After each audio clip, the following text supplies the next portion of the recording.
The city of Rome rises from the mist. Its marble columns gleam under the sun. Crowds cheer, soldiers march, markets bustle. On the surface, it is a city of glory, a city of power, a city of legends. But behind the grandeur lies darkness, secrets that the poets never write about, truths that emperors bury, crimes that the Senate ignores. Rome was not built on justice, it was built on blood, on fear, on whispers in shadowed halls. Every victory had a hidden price, every triumph hid betrayal. You have heard of heroes, of mighty emperors, of brave soldiers, but you have not heard the full story, the story of cruelty, of forbidden knowledge, of power taken by any means necessary. This is the side of Rome they never show in textbooks, the side they never dare speak aloud. In the next hours you will see the empire as it truly was, not golden, not glorious, not noble, but dark, dangerous, and alive with secrets that still haunt the ruins today. Prepare yourself. The empire you thought you knew does not exist. Rise of Rome, blood behind glory. Rome did not rise by chance. It rose by fire, by steel. The early Romans were warriors. They trained from childhood. They killed without mercy. Every village they conquered added wealth, added power, added fear. Conquest was not just a strategy. It was a ritual, a test of loyalty, a statement. We take what we want, and we survive because we do not hesitate. The Senate told stories of heroes, of noble victories, of civilization spreading across the land. But the truth was far darker. Many battles ended with entire populations slaughtered, families erased, cities burned to ash. Rome's leaders rewarded cruelty. They punished weakness. Generals who faltered were executed. Soldiers who questioned orders disappeared. Fear kept the empire strong. Fear kept its people obedient. Even within Rome, betrayal was common. Nobles plotted against nobles. Senators killed senators. Power was not inherited. It was seized by cunning, by violence, by treachery. And yet, the people cheered. They celebrated each victory. They did not see the cost. They did not know the horror hidden behind the triumph. Rome's rise was a spectacle, a show of light and glory. But the shadows behind the stage were deep, filled with screams, betrayal, and secrets too dark to whisper aloud. This was the empire's foundation, built on ambition, built on blood. And it would only grow darker from here. The Senate and the hidden corruption expanded the Senate, a place of power, a place of influence, a place of secrets. Romans called it the heart of the Republic. They said it guided the empire. They said it represented justice. But the truth was far more sinister. Bribes flowed like wine. Senators bought votes. Senators bought favors. Senators even bought lives.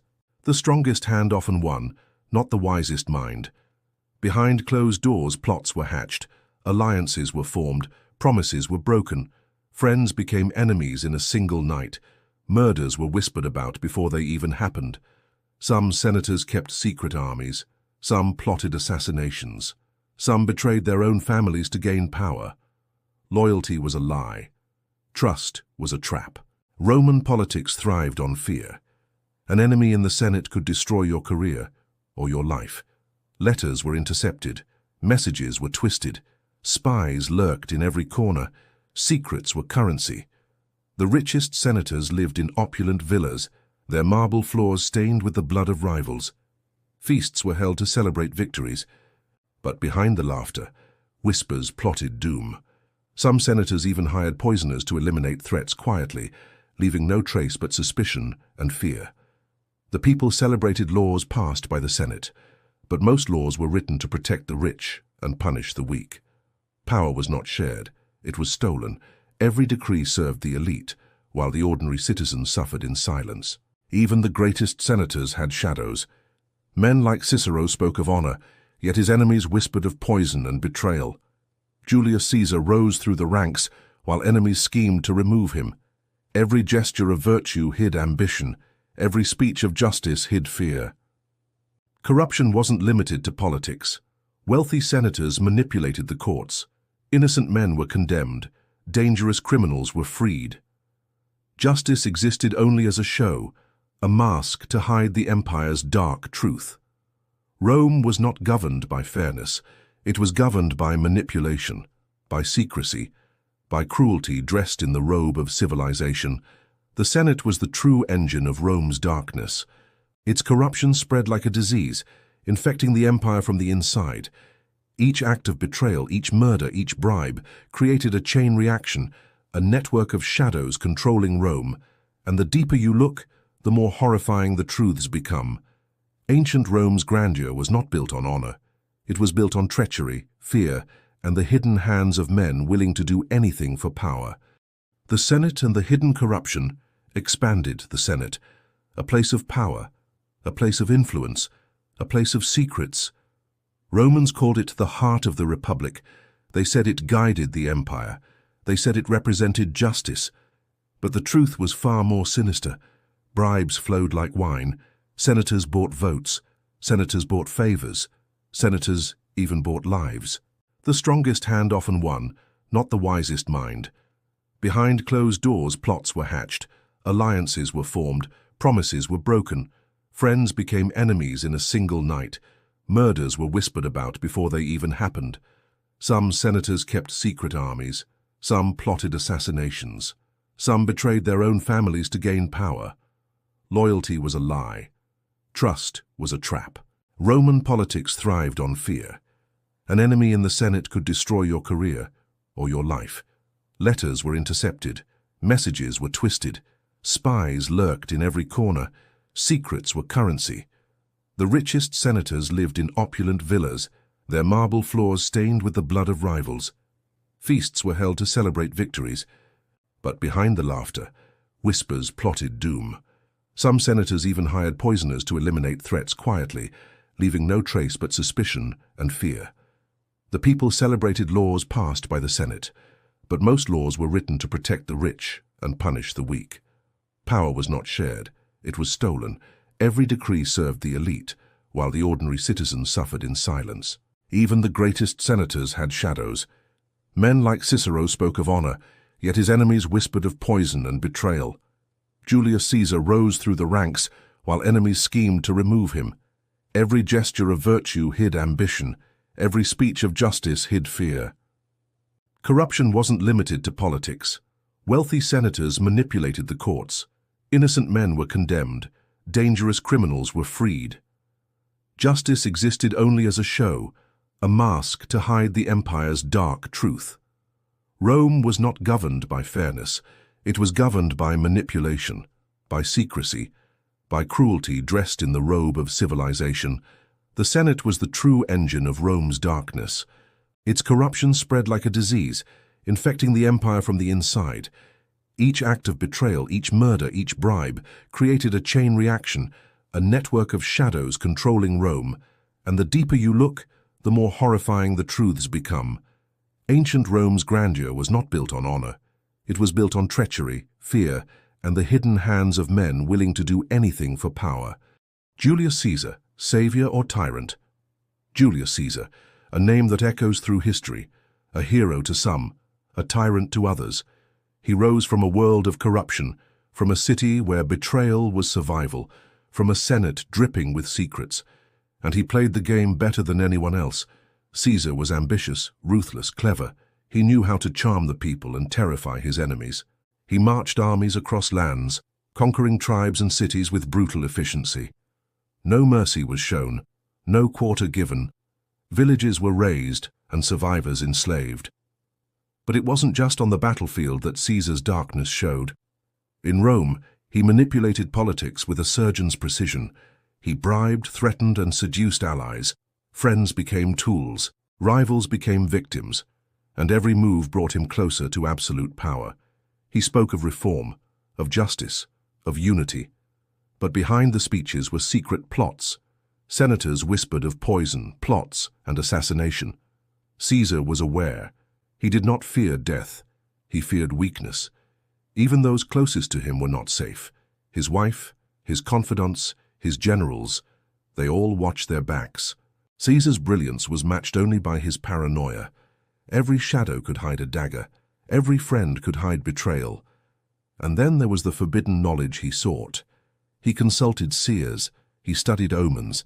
He demanded loyalty through fear and fascination. Some whispered that he practiced secret rites, learning truths the common man could not comprehend, knowledge that could make him untouchable. But absolute power breeds enemies. The Senate, jealous and afraid, plotted in whispers. The Ides of March came like a storm. Friends turned into assassins, daggers struck, blood flowed. Caesar fell, but his shadow remained. Even in death, he was feared. Even in death, his story revealed the darkness behind Rome's power. He was a man of vision, yes, but also a man of terror. A man whose ambition exposed the true face of the empire, brilliant, brutal, and merciless. Rome remembered him as a savior. Some even whispered he was a god. But the truth was darker. Caesar was a tyrant born of a corrupt city, a corrupt senate, and a world where survival meant cruelty. The dark secrets of Roman religion. Rome was a city of temples, of gods and goddesses, of ceremonies and festivals. On the surface, religion seemed pure, sacred, noble. But behind the marble and incense, there was darkness, secrets that few dared to speak of, rituals soaked in blood, ceremonies hidden from the public eye. The Vestal Virgins were revered, but their lives were a prison, a single mistake, and punishment was death. Buried alive, a warning to all that Rome demanded obedience. Fear and devotion were entwined. Some cults practiced rites that chilled the soul, offerings of animals and sometimes humans to appease angry gods. Priests who knew forbidden knowledge whispered secrets only to the elite, knowledge that could control, manipulate, even terrify. The emperor's favor was sacred, but it was also dangerous. To anger the gods or the priests could be fatal. Prophecies dictated actions. Omens were taken seriously. A single eclipse could change the fate of a battle. A single bird's flight could decide a man's life. Hidden temples existed. Deep within Rome, secret chambers held artifacts no one outside the elite could see. Scrolls containing rituals and knowledge forbidden to the public. Some claimed these rituals could grant immense power. Others said they could curse entire families. Even the gods were not free from manipulation. Leaders used religion to control, to frighten, to justify cruelty. Sacrifices became political statements. Fear became devotion. And the most terrifying part? The common people never knew. They worshipped. They prayed. They believed in stories told to them by priests. All the while, the true power of Rome's religion remained hidden, guiding the empire from the shadows. Rome's gods were not just divine. They were instruments. Instruments of control, instruments of fear. And through them, the empire's darkest secrets were protected. Gladiators and the horrors of the Colosseum. The Colosseum, Rome's greatest spectacle, a marvel of architecture, a symbol of power. But beneath the cheers of the crowd lay a river of blood. The games were not mere entertainment. They were a display of control, of fear, of dominance. Gladiators were slaves, prisoners, or criminals. Some fought for freedom, most fought for survival. Every battle was a dance with death. The sand was soaked with the sweat and blood of thousands. The crowd cheered for bravery, but they rarely saw the cruelty behind the fights. Gladiators were trained to kill without mercy. Some were forced to fight their own friends. Others were made to battle wild animals, sometimes starving or poisoned to weaken them. And then there were the emperors. They watched from above, controlling life and death with a simple gesture. Thumb up, a man lived. Thumb down, a man died. Or so the legend says. In reality, the gestures were far darker, far more arbitrary. Lives were toyed with, for amusement, for politics, for fear. But the Colosseum's horrors went beyond the arena. Gladiators were used to send messages, to punish rebels, to intimidate the people. The empire reminded everyone that life was cheap and survival depended on obedience. Even outside the games, death lurked. Secret chambers held prisoners who never saw the sun again. Weapons were sharpened, traps were hidden, fear was constant. The Colosseum was a stage, but the real performance was in the shadows. Behind the cheers, behind the celebration, Rome revealed its true nature, brutal, merciless, and obsessed with power. Gladiators became symbols of Rome's dark heart, heroes to some, slaves to all. and every drop of blood spilled in the arena whispered a warning. Rome is mighty, but it is merciless. Emperors of madness, Rome gave the world great leaders, but it also gave the world monsters. Some emperors ruled with wisdom, some with cruelty, but a few crossed the line into madness. Their reigns were marked by terror, blood, and scandal. Caligula, a name that still sends shivers through history. He proclaimed himself a god. He wasted fortunes on lavish spectacles. He tortured, killed, and humiliated without reason. Senators feared him. The people whispered about his madness. Nero, the emperor who burned Rome, or so the rumors say. He played the liar as the city burned. He executed rivals, including family. He reveled in chaos, manipulating fear like a master. Commodus, a gladiator emperor. He fought in the arena for sport, watched by the terrified masses. He demanded worship, and those who refused vanished into the shadows. These rulers were not just cruel, they were strategic in their madness. Each act of insanity reinforced their power. Each murder silenced opposition. Each extravagance reminded the people who ruled. Behind the marble palaces, secret rooms held plots. Servants whispered in fear. Senators plotted to survive. Poison was always near, and daggers even closer. Rome's madness was contagious. It spread from the throne to the streets. Fear dictated loyalty. Obedience was bought with terror. The empire was a stage, and the emperors were puppeteers, pulling strings with invisible hands. And yet the people continued to cheer. They celebrated the spectacles, the games, the feasts. They ignored the shadows, but the shadows never ignored them. Rome's greatness was a mask. Behind it was madness. Absolute power had revealed the true face of the empire, unpredictable, violent, and terrifying. Forbidden knowledge, Rome's secret societies expanded. Rome had secrets, hidden in shadows, guarded by men who feared exposure. Not all power came from armies or emperors. Some came from knowledge, forbidden knowledge. Secret societies thrived in the cracks of the empire. They whispered in dark corridors. They conducted rituals the common people would never understand. Some claimed to speak to gods. Others claimed to control life and death. Some even claimed to manipulate the fate of entire cities. Membership was dangerous, a wrong word, a misstep, and death was swift. Betrayal within these groups was common. Rival factions competed in silence, plotting murder and deception to gain influence. Some members vanished mysteriously, leaving only rumors of execution, exile, or worse, ritual sacrifice. These societies influenced politics, religion, and war.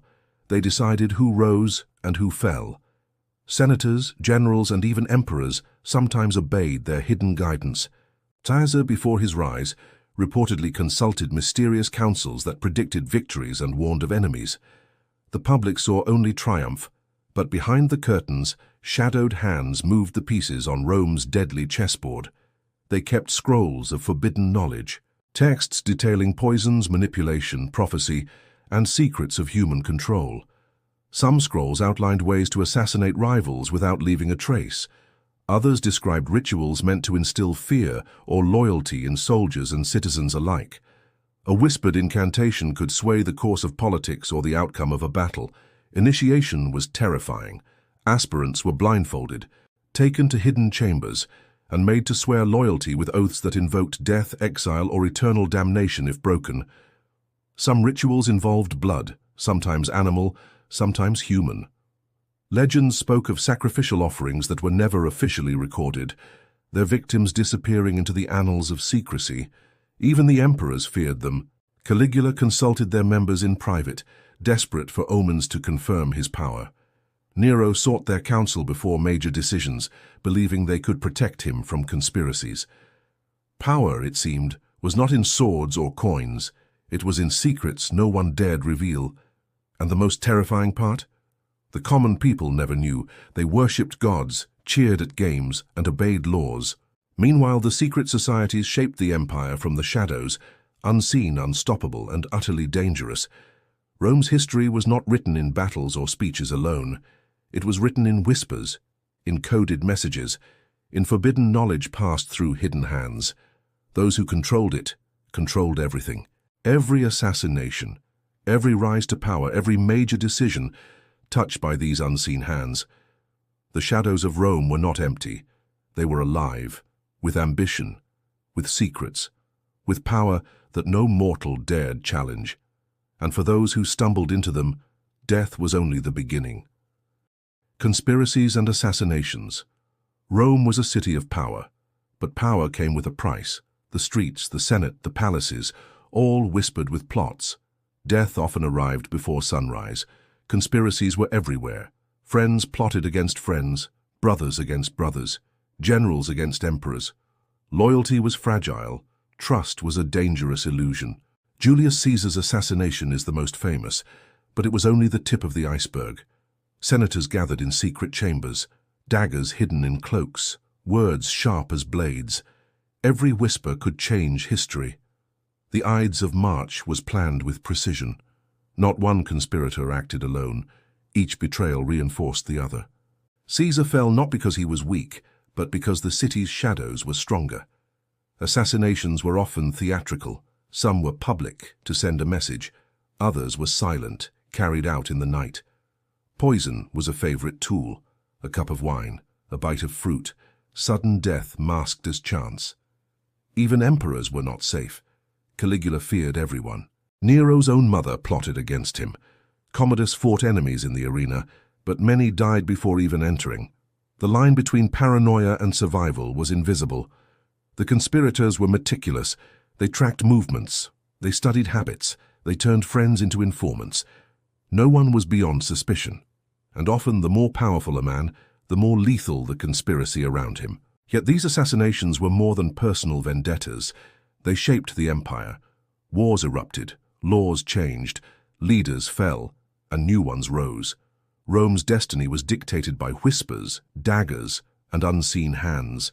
The empire was a stage of shadows. Every action, every word, every decision could be a trap. The people cheered unaware. But in secret chambers, the future of Rome was being written in blood. Conspiracies were Rome's lifeblood. Assassinations were its heartbeat. And anyone who sought power had to play the deadly game or die in silence. Slavery and hidden suffering. Rome's greatness was built on labor, but not free labor. Slaves made the empire possible. Their sweat, their pain, their lives, they were the hidden engine of Rome's power. Some slaves were prisoners of war. Others were born into chains, families torn apart, children sold, mothers and fathers separated forever. Their suffering was invisible to the cheering crowds. The wealthy lived in opulent villas, marble floors, golden cups, lavish feasts. But every luxury hid suffering. Slaves worked from dawn to dusk. They toiled in kitchens, fields, and mines. They cleaned, carried, and built. And they endured punishments without mercy. Revolts erupted, but they were rare and brutally crushed. Spartacus is the most famous, but countless others disappeared, their names forgotten, their bodies left as warnings. The empire was merciless to those who resisted. Even the gladiators were slaves. They fought for survival, not honor. Their lives were cheap. Their deaths, public spectacle. Blood and fear controlled both the arenas and the streets. Slavery reached beyond labor. Slaves could be used for political schemes, sexual exploitation, or secret services. Some were spies, whispering secrets from one master to another. Some were poisoned, killed quietly to protect wealth and power. The suffering was systematic. It was hidden. It was normalized. Rome's greatness was celebrated, but the blood of the enslaved made it possible. Every marble temple, every triumphal procession, every victory was paid for with human misery. The empire's citizens rarely questioned it. They cheered, they worshipped, they feasted, and the shadows grew darker with every silent scream. Rome's wealth was built on invisible chains. Its glory was purchased with suffering, and the empire thrived because most people refused to see the price.